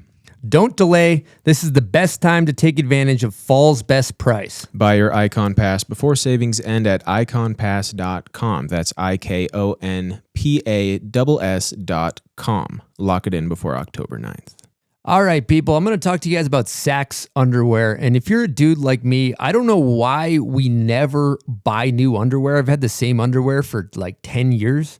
Recently upgraded to Saxx, game changer. They got great performance underwear. We're talking water wicking, dries quickly, great for athletics. But the thing that I love about these things the most is they have patented technology. Patented 3D hammock technology. We're talking about the ballpark pouch, okay? It keeps your whole package dialed in so you can be an elite athlete and live a life of comfort. These things are unbelievable. Also, for female listeners, if you're looking to get a great gift for your husband or your partner so they can focus on you, focus on what matters, get them some Saxx underwear. So head on over to saxx.com, that's saxx.com, and upgrade your comfort today. All right, enough golf talk. Let's get back into the hard-hitting subject of snowboarding. I know off air you mentioned maybe talking about ABDs, which is known as already been done's, right? And there's a gray area, right? And can you do a trick that somebody else has done before? What's your take on that? So I see, I filmed a lot in Salt Lake City. Almost all my parts were Salt Lake City. I almost never filmed anywhere else. And I noticed that, despite having a huge population of female street riders here, people are not filming here anymore. I know lack of snow is probably one of the reasons as well. But I know a lot of them, they're like, oh, the spot's already been hit. I have people texting me oh, you hit this spot. What did you do on it? And I'm like, if you don't know what I did on it, then it doesn't matter. Hit the spot. Do whatever trick you want to do. I don't give a fuck. Nobody's going to be like, Madison did that 13 years ago. Come on.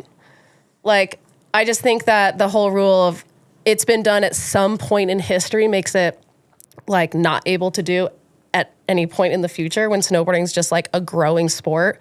It's been hit in the past. It's going to be hit again in the future.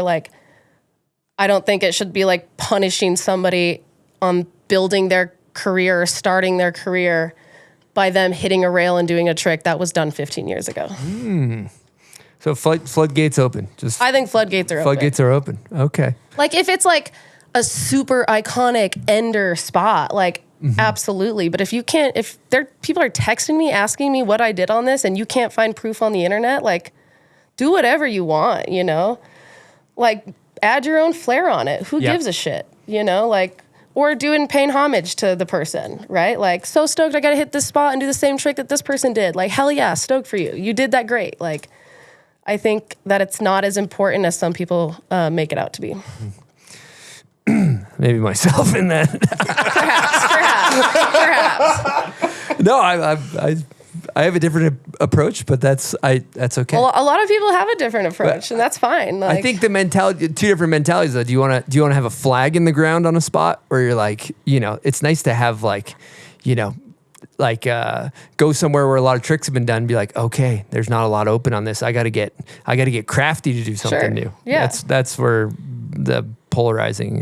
Right. And I think it's one thing if it's one professional snowboarder to another professional snowboarder. But if it's somebody's first video part they've ever filmed and there's snow for this one day and they've never hit a rail and they want to hit this rail, they should hit the rail. Yeah, that's a great take. That's a great take. That's something I tell kids who are moving from the contest sphere into that side of things a lot is until you're trying to put out a polished, finished part, don't worry about ABDs. Go film clips, get reps, find out how to hit spots and what you need to be to do to be successful. But like, yeah, don't try to hang your hat on somebody else's ABD. Right. But don't be scared of it, right? Good take. Some of this also comes from Vermontiness, where like half the ABDs in Burlington that the people are like, oh, it's an ABD. It's like, nah, that guy didn't do it first. Yale and Rotax did it first. Nobody talked about it. Like, yeah. And that goes back to like early 2000s. So I've hit a spot where I hit it 10 years prior, same trick, put in my part, nobody noticed. You did it again 10 years later? Yep. Nice. I know the exact one you're talking about. You know, I was like, I'm just trying to hit a spot. You know what I mean? It's all reliable. Thought it looked good. And I was like, nobody's going to notice. And hate on me, I don't give a fuck. You know what we call that? Because you probably don't know what it is anyways. Paying homage. To myself. Yes. You got to pay homage, you know? Yeah, I kind of did it because it was funny. But also just to be like, nobody knows. Nobody knows. Yeah, there's like two people on planet Earth that are going to be like, God damn it. Yeah. Holson Bundy. Yeah. Jeff Olson Ted. Also, there are, in the past few years, I've seen girls hit spots and do the same tricks that I've done on in my past video parts. I don't give a fuck. I'm not going to call them out. They're stoked on it. If it's helping them in their career, like, why should I be bitter about that? You haven't thought about just like, you know, barraging them on the internet and going crazy? That's a fun approach too. But as a woman, you can't really do that in the women's industry. You know what I mean? Am I going to be that bitch? Like, I don't want to be that bitch. Like, I don't want to do that. I'm saying it's an option. I'm just saying it is an option. It is an option, but. Yeah. What about jump ABDs? If somebody does a trick on a jump? Dude, that's like my whole Brighton career. Yeah. I say wide open. Career. Unless it's like Pyramid Gap or Chad's Gap or like something like that. Yeah. That's a good take. Yeah, for sure. Anything at Brighton, like, it's all been done. You should hit Pyramid Gap. I've wanted to hit Pyramid Gap for a long time. You could fuck that thing up. I have wanted to hit it for like 10 years ago. I was like ready to hit it, but honestly, I've never had a crew big enough to help me do it. Yeah, it's a lot of shoveling. Back three tail? Switchback one, probably. You just claimed it. Nasty. Now you got to do it. Nasty. You just gotta survive that run-in. The run-in's the hardest part for that one. It was so gnarly. You just did that on air. I do that on the couch at home, and nobody hears it except for two of my buddies. Now you have to do it. If people want to build me a big enough or a good enough run-in for that. Yeah. There's not that much compression because it's flat before it. It's not like it's just the speed in the ice because you hit it in the spring. Yeah, it's the speed coming down the hill. If you could hit it midwinter, you know, and it's like nice snow. Yeah. It's probably the same size as Perfect Jump. Yeah. I mean, probably a little faster, but yeah. Yeah. The run, probably faster in the inrun. Yeah, because it's not, you're not For stepping sure. down at all. Yeah. You're kind of stepping over. Yeah. So you're going quicker. But yeah, you got that switchback one. I can't wait to see that in your part this year, Madison. You better come help me dig it. I'll be there when you hit it. I'll Bring be the watching. crew. What were you saying about verbalizing things and then having to do them? So gangster. I don't know. I travel too much on my back threes. I'm going to lose some distance. It's a lot like me and Pops when we hit a drive. A lot of... I'm like slicing my back threes. Like, it's a hard slice. You got to aim way left for him to come back center. Yeah. Mm-hmm. Exactly. Very similar. Spent a lot of time at Brighton in your days. What does that place mean to you? Love it. I love that it's just, being raised in Park City, fuck Vail. Mm-hmm. Fuck Vail, fuck Epic Pass. I will never give them $1 of my money. And Brighton it's like the snowboarder's dream, you know what I mean? It's such a homey mountain. It's full of borders.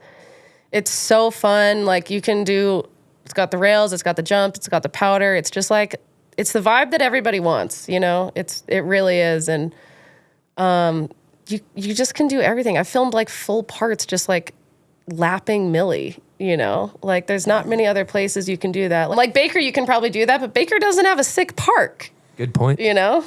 And we have better snow, in my opinion.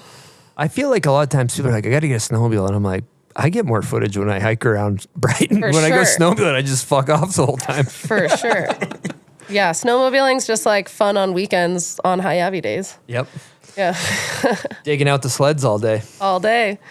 Winter bod. Where's your favorite place to snowboard? It's a really, like, from a journalistic standpoint, what is just a piece of shit question. Where's your favorite place to snowboard? Like in the world? Yeah, in the world. It's probably Brighton. There it is. Like, Mm-hmm. really, really miss Rail Gardens. Oh, yeah. Fuck. That place was really fun.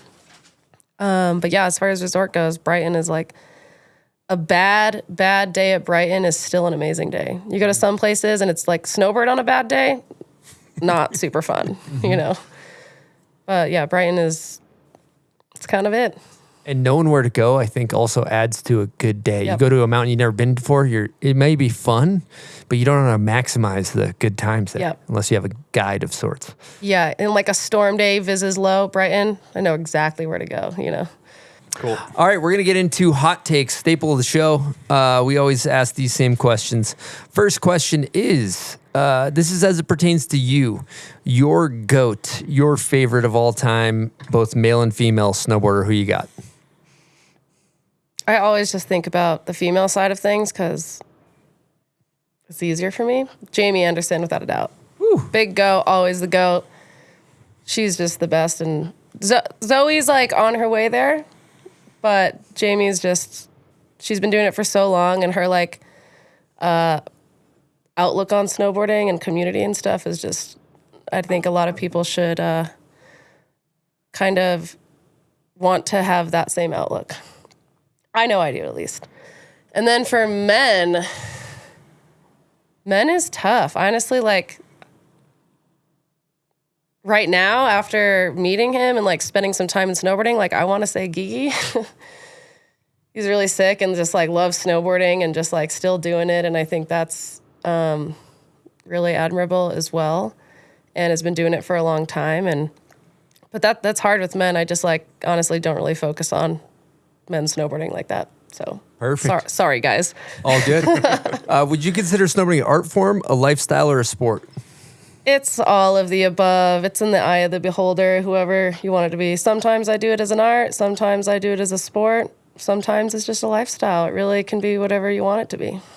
Okay, who's one of the most underrated snowboarders in your opinion? Corinne Pasela. Woo. Okay, big question here. Steel or powder?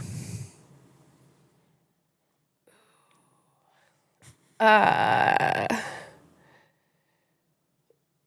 gonna say powder because it hurts less when you fall, but it's not as consistent as the steel. I don't know.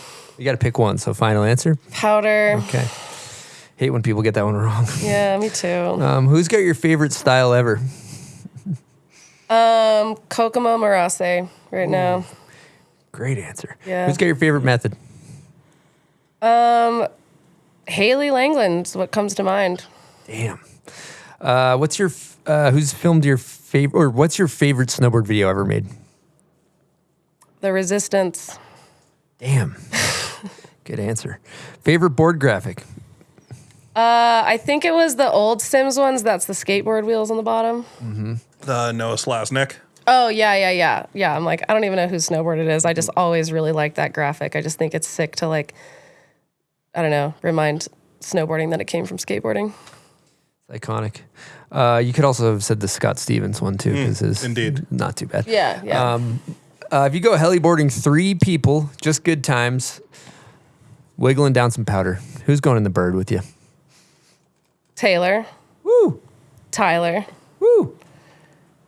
And just after coming back from Chile, I'm going to say Jed Sky. Nice. He's fun to board with. Let's make that happen. Okay, if you could pick, actually, before I ask that one, I'm going to ask it, I think I already know the answer. Go to first try, step down, gotta land. What trick you doing? Switchback one. Yeah. That's a good one. I got to ask you after the show how you do it. I always tip forward and violently ragdoll. But any pointers for? Do less. Do less. Okay. Do less. All right. 2 more. Dream sponsor. Anything in the world, doesn't have to be snowboard related. Probably Delta. Delta? Nice. Good answer. You could get a private jet too, though. No, it's not good for the environment. It's not, yeah. No. So you just want, I like that. Yeah. I like your reasoning there. All right. Last question, worst trend. What do you got? Just anything that's trending, but in excess. Like baggy pants are trendy. Does not have to be 5XL, you know, like just whatever's trendy doesn't have to be like over the top. Like make it just like you doing it, not like, doesn't have to be so obscene. Good answer. Okay, that's it for hot takes. All right, people, one thing that's really important to me as I've gotten older is to maintain a healthy body and a healthy mind so I can keep doing things with my son as he gets older. I'm trying to beat father time a little bit right now. So I'm trying to take better care of my body. And in doing that, I've been taking some momentous products that I've been loving. One of them is the omega-3s, which is huge for cognitive function, keeps you sharp between the ears. And the other one I love is the creatine lemon packs. Now, I like these things because they're great for strength, they're great for recovery, and they're great for mental focus. So if you want to get out there, go snowboarding and recover so you can do it the next day, these creatine lemon packs are fantastic. And Momentous does it different. They got no weird ingredients, nothing sketchy, and every product is tested for purity and banned substance. It's even trusted by the NFL, Olympic athletes, and even special ops. So if you want to ride harder and recover quicker, head to livemomentous.com. Use promo code BOMBHOLE and you'll get up to 35% off your first order. Okay, folks, time to talk Yeti. And their new offering, the Rambler Travel Series, they got a 12-ounce and a 16-ounce travel bottle. And I recently got an espresso machine, so I'm new to the party as a to-go coffee guy. And I'm loving these things, and here's why. They got the leak-proof commuter cap that locks in every drop. They also got double wall vacuum insulation, keeping your coffee warm all day long. They got the 360-degree cap that lets you sip from every angle. They also got cup holder capability, fits in all the cup holders. You can also throw it in your backpack. It's not going to leak. So if you're interested in checking out one of these Rambler travel bottles, or they sell the cap separately, the commuter cap, head on over to Yeti.com.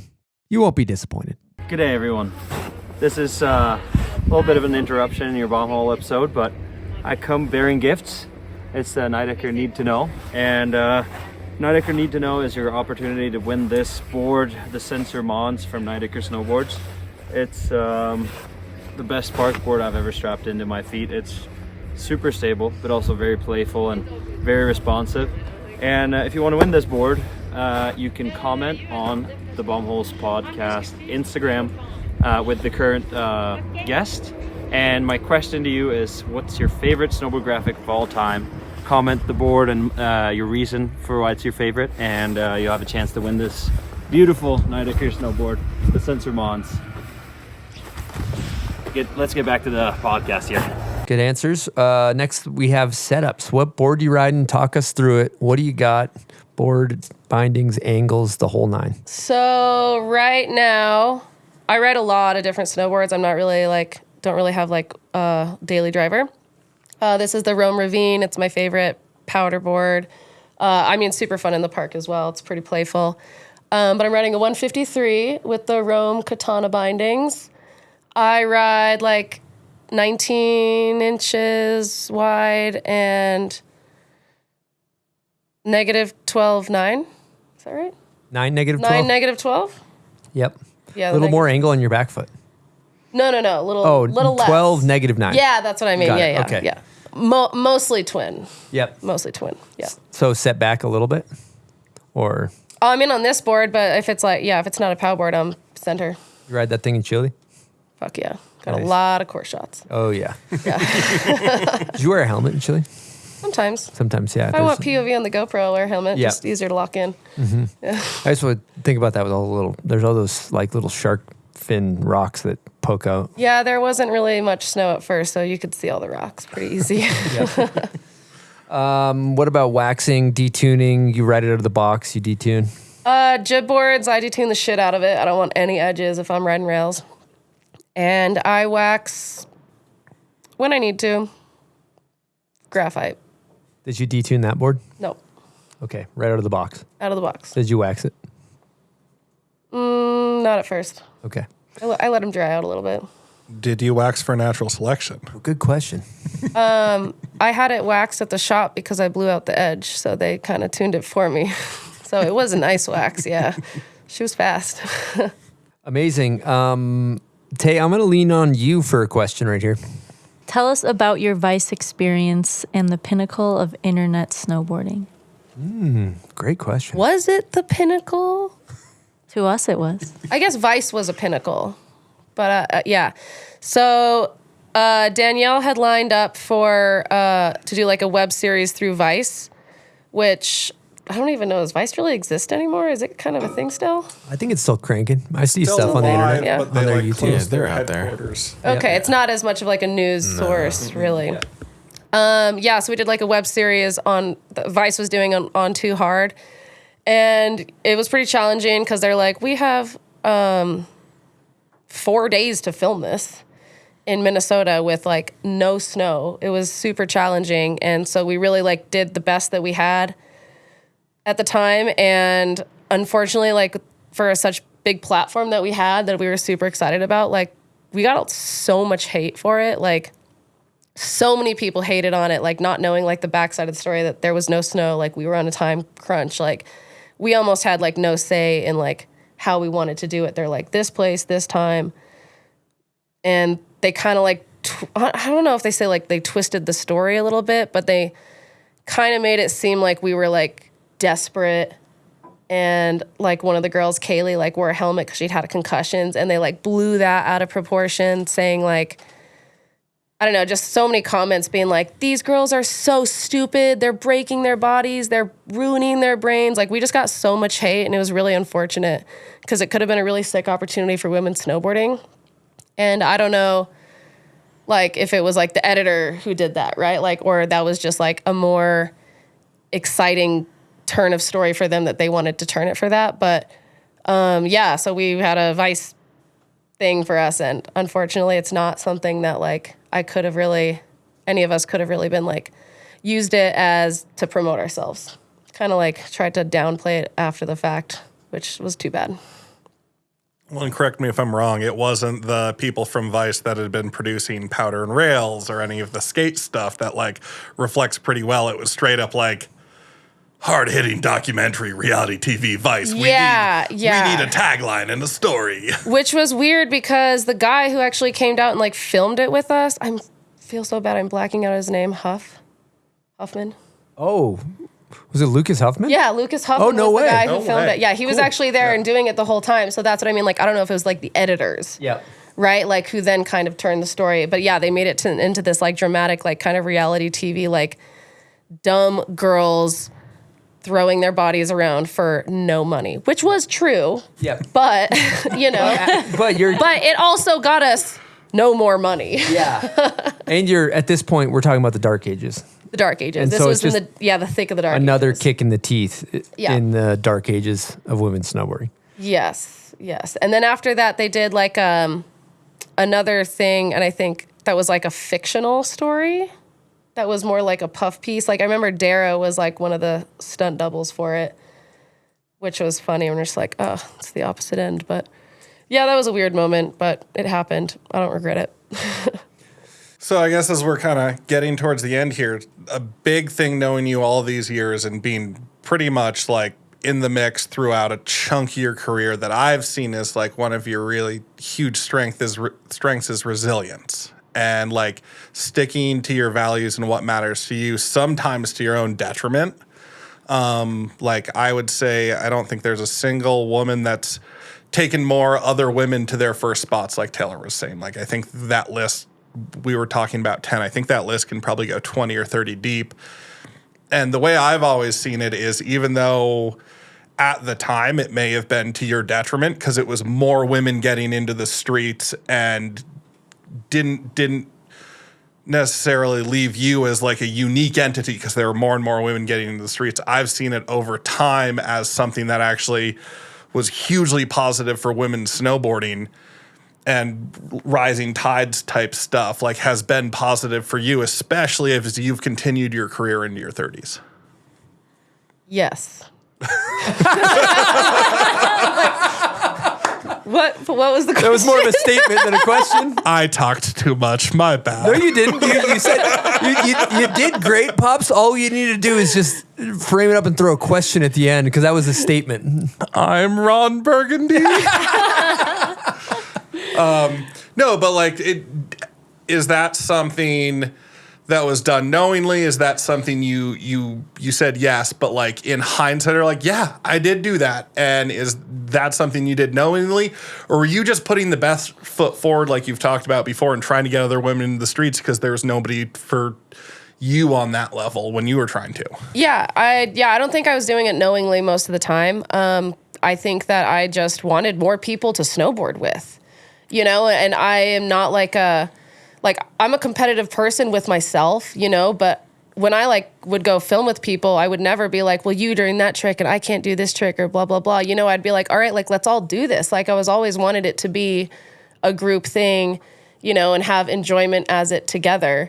And just, I think, unfortunately at the time, you know, it was always the token women. You couldn't have 10 people. There can always only be one at the time. But yeah, I think I just wanted more people to snowboard with, really, was my goal at the end of the day. Okay. So you kind of mentioned that, you know, after such, in my opinion, you've had such a long and accomplished career. And then natural selection was kind of like this pinnacle moment for you. So what's next? What's the next pinnacle moment? Ooh. Where do you want to be? Ooh. Where do you want to go? I haven't thought that far ahead yet. Well, now that I did qualify for finals in natural selection, I get to go back again this year, which is really awesome. So I would really like to do good in that and make finals again and, you know, ride a little better on the second day, assuming I get to the second day. And I think just grow my experiences, and I love challenging myself. So hopefully I can just find some bigger features to ride on, some bigger tricks, some new areas. And I don't know, I just want to keep scaring myself, I guess, in any aspect. Hopefully not like a 50-foot kink rail, but yeah, I want to keep doing what I'm doing. I want to keep filming parts. I want to have opportunity for contests and I don't know, see where it takes me. It never gets old, I guess. So Pyramid Gap, April 20th, April 2026. Yeah. All come shovel. Yeah, you got a few months to get yourself mentally ready for that. Yeah. You did summarize her answer quite well with that. Nice, Pops. That was good. I mean, that would be a great example of something to look forward to. Yeah. I'll tell you what, Madison, I had a great time chatting with you. I think it's been a great show. I learned a lot. I learned about Sender's remorse. Sender's regret. Remorse. No. Yeah. Yeah. Sender's regret. Learned how to learn 50 back threes. Yep. Learned the key to winning rail jams. Has a lot to do with what you do the night before. I don't do that anymore. Okay? I mean, I do have a couple beers before because it's what I would normally do. But no, I wouldn't say that's the key. It's not the key. It just happened to work out for me during a point in my life. Silk, did you have a good show? Yeah, absolutely. I've been taking notes. What was your favorite part of the show? I don't know. I'm really looking forward to April 20th. April 20th. I mean, I'm always looking forward to April 20th. Incredible.